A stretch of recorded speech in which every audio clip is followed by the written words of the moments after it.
जय जय श्री सीताराम। सभी भक्तजनों को जय श्री राम। प्रिय भक्तजनों, आज रामचरितमानस उत्तरकांड में उस समय का प्रसंग का वर्णन करते हैं। एक बार गरुड़ जी को बड़ा मोह हुआ। गरुड़ जी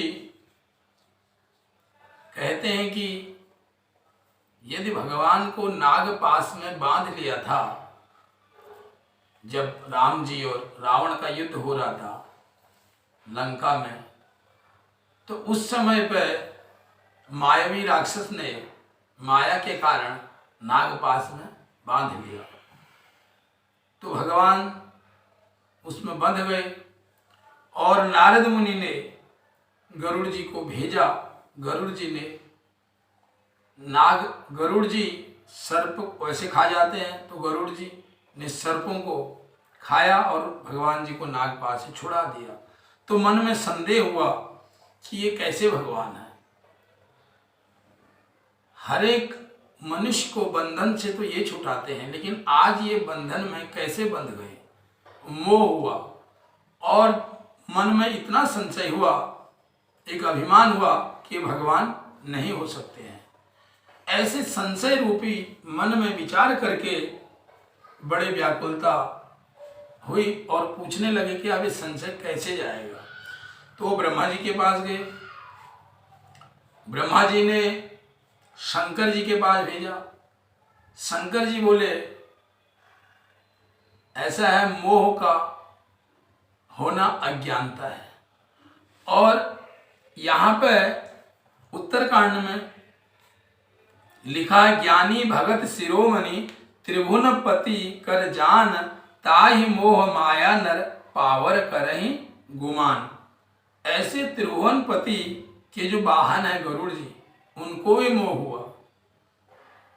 कहने का मतलब यह है, मोह अज्ञानता तभी जाता है जब मनुष्य ज्ञान की ओर बढ़ता है, सत्संग की ओर बढ़ता है, अन्यथा मोह बना रहता है। जैसे पार्वती को भी संशय हुआ और स्वयं नारद मुनि जी भी मोह में पड़ गए, ब्रह्मा जी को भी मोह हुआ।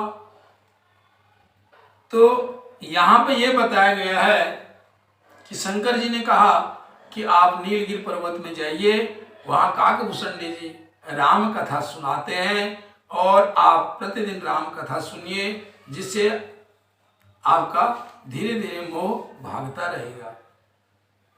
क्योंकि बिनु सतसंग न हरि कथा, ते ही बिनु मोह न भाग। मोह गए बिनु राम पद, हो ही न दृढ़ अनुराग। कहते हैं कि सत्संग के बिना हरि कथा सुनने को नहीं मिलती है। जब सत्संग मिलेगा तब हरि कथा भी मिलेगी, और उसके बिना मोह नहीं भागता है।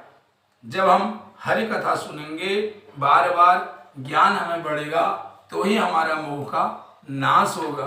तो इसी प्रकार गरुड़ जी का भी मोह तब दूर हुआ जब वो नीलगिरि पर्वत में काकभूषणी जी द्वारा नित्य राम कथा सुनते थे, और उसके श्रवण से उनका मोह गया।